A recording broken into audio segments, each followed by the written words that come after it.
Hello दोस्तों, कैसे हैं आप सभी। मैं स्वागत करता हूं आपके मेरे चैनल पर जिसका नाम है लीगल पेडागोजी। दोस्तों, इंडियन पॉलिटी की सीरीज को कंटिन्यू रखते हुए आज मैं आपके साथ डिस्कस करने वाला हूं बेहद important questions with regard to Indian polity, क्योंकि इंडियन पॉलिटी से बहुत सारे क्वेश्चंस पूछे जाते हैं अलग अलग लॉ एंट्रेंसेस में।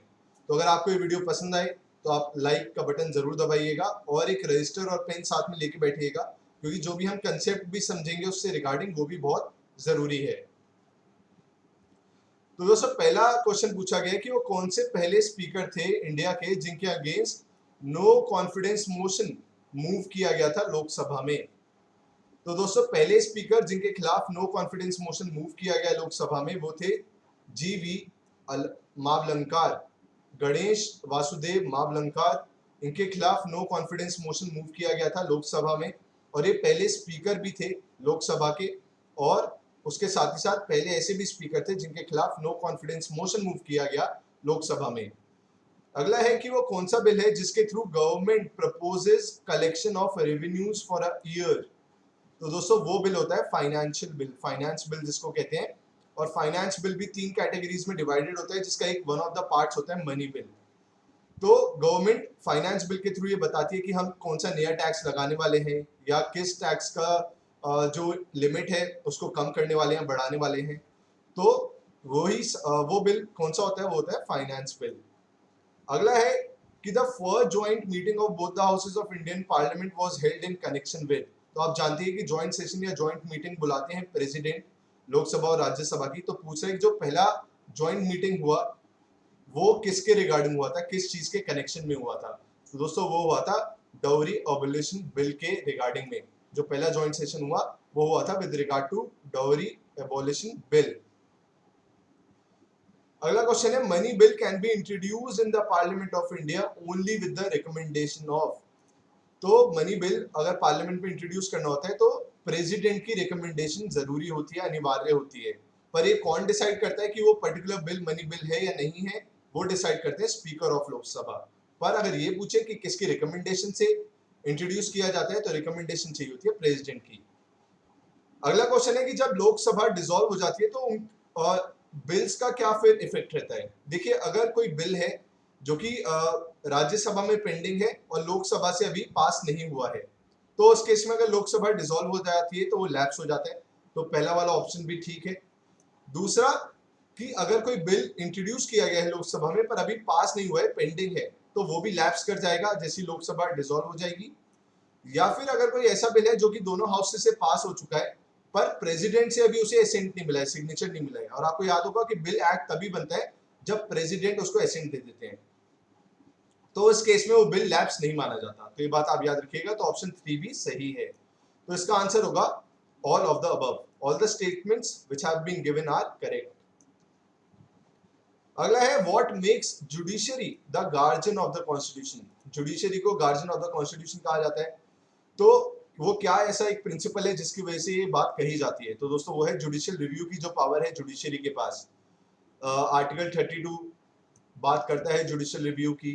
आर्टिकल 13 बात करता है जुडिशियल रिव्यू की। 137 जो कि ये कहता है सुप्रीम कोर्ट अपने ऑर्डर्स, अपने जजमेंट्स को रिव्यू कर सकता है, वो भी बात करता है जुडिशियल रिव्यू की। तो जुडिशियल रिव्यू क्या होता है कि भाई कोर्ट जो उसने डिसीजन दिए है उसको रिव्यू कर सकती है, सुप्रीम कोर्ट कर सकती है, हाई कोर्ट भी कर सकती है। तो ये पावर दी गई है कोर्ट के पास, सुप्रीम कोर्ट और हाई कोर्ट के पास। या फिर अगर कोई पार्लियामेंट ने एक्ट पास किया है और उन्हें लगता है कॉन्स्टिट्यूशन प्रोविजंस के अगेंस्ट है, तो सुप्रीम कोर्ट चाहे तो उसको अगेंस्ट द कॉन्स्टिट्यूशन प्रोविजंस मानते हुए वॉइड डिक्लेयर कर सकती है, या पार्लियामेंट को बोल सकती है कि नहीं, इसमें चेंजेस लाइए, इसमें अमेंडमेंट्स लाइए। तो जुडिशियल रिव्यू की जो पावर है कोर्ट्स के पास, वो उन्हें बनाती है the guardian of the constitution. अगला है the system of judicial review कहाँ कहाँ किन कंट्रीज में एग्जिस्ट करता है। तो दोस्तों, इंडिया में तो है ही, उसके साथ ही साथ यूएसए में भी एग्जिस्ट करता है। आंसर होगा ऑप्शन डी। अगला है कि वो उस समय चीफ जस्टिस ऑफ इंडिया कौन थे जब पब्लिक इंटरेस्ट लिटिगेशन को इंट्रोड्यूस किया गया था इंडियन जुडिशियल सिस्टम में। तो पीआईएल जिसको कहते हैं, जब वो इंट्रोड्यूस की गई थी इंडियन जुडिशियल सिस्टम में, उस दौरान जो चीफ जस्टिस थे वो थे पीएन भगवती। पर इसके जो सीड्स हैं, जो इसकी नींव रखी थी, वो वीवी कृष्णा अय्यर ने रखी थी। पर जुडिशियल सिस्टम में इसको लाने वाले एक्टिवली कौन थे, पीएन भगवती, जो कि उस समय के चीफ जस्टिस थे। और इसका एक लैंडमार्क केस है SP Gupta versus Union of India. तो ये है वो landmark case with regard to PIL। अगला है कि who has the right to transfer any case anywhere in India. तो दोस्तों ये पावर दी गई है सुप्रीम कोर्ट को। सुप्रीम कोर्ट चाहे तो जो केसेस हैं उनको ट्रांसफर कर सकती है एक हाई कोर्ट से दूसरे हाई कोर्ट में, या फिर कई बार अपने जैसे हाई कोर्ट में वो केस चल रहा है तो अपने पास भी बुला सकती है कि नहीं अब इस केस की सुनवाई सुप्रीम कोर्ट करेगी। तो केसेस को ट्रांसफर करने की पावर या फिर अपने पास उन केसेस को बुलाने की पावर वो सब सुप्रीम कोर्ट के पास होती है। अगला है कि एड हॉक जजेस को कौन अपॉइंट करता है सुप्रीम कोर्ट में।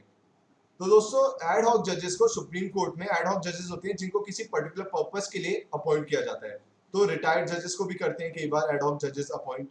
तो एड हॉक जजेस को जो अपॉइंट करते हैं वो अपॉइंट करते हैं चीफ जस्टिस ऑफ इंडिया, पर इन consultation with the president.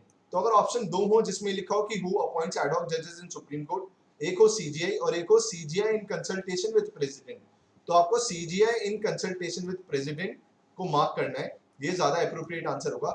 Although appoint करते हैं CJI but in consultation with the president. अगला है कि which article provides for institution of Panchayati Raj. तो इट इज आर्टिकल 40। अगला है कि इलेक्शन कमीशन, आप जानते होंगे इलेक्शन कमीशन में 3 मेंबर्स होते हैं टोटल, एक होते हैं चीफ इलेक्शन कमिश्नर्स, फिर होते हैं 2 इलेक्शन कमिश्नर्स। तो इसको 3 मेंबर कमीशन में जो कन्वर्ट किया गया था वो किस ईयर में किया गया था, ये है सवाल। तो इसका आंसर होगा दोस्तों ऑप्शन डी, दैट इज 1990। तो कमेंट सेक्शन में मुझे बताइएगा कि इस समय चीफ इलेक्शन कमिश्नर कौन है। तो चीफ इलेक्शन कमिश्नर होते हैं, उसके साथ 2 और इलेक्शन कमिश्नर्स होते हैं। तो 3 मेंबर का कमीशन होता है और इसको कन्वर्ट किया गया था इन द ईयर 1990। अगला है the first amendment of the constitution जो कि हुई थी इन द ईयर 1951, वो किसके रिगार्डिंग थी। तो दोस्तों वो थी with regard to protection of agrarian reforms in certain states, that is option C. अगला है कि इनमें से ऐसे कौन से ऑफिसेज हैं जिनके बारे में कॉन्स्टिट्यूशन बात नहीं करता है, जिनके बारे में कोई भी प्रोविजन नहीं दिया गया है। तो दोस्तों वो है डिप्यूटी प्राइम मिनिस्टर। कोई भी ऐसा आर्टिकल नहीं है जो ये बताता हो कि डिप्यूटी प्राइम मिनिस्टर कौन होगा, कैसे अपॉइंटमेंट होगा। ऑल्दो अपॉइंट किए जा सकते हैं डिप्यूटी PM, पर कॉन्स्टिट्यूशन में ऐसा कोई प्रावधान नहीं है। तो दोस्तों ये थी एक छोटी सी video on Indian polity. I hope ये वीडियो आपको हेल्प करेगी आपकी प्रिपरेशन में, और ये जो भी वीडियोस मैंने अपलोड किए लीगल पेडागोजी पर भी। Thank you so much.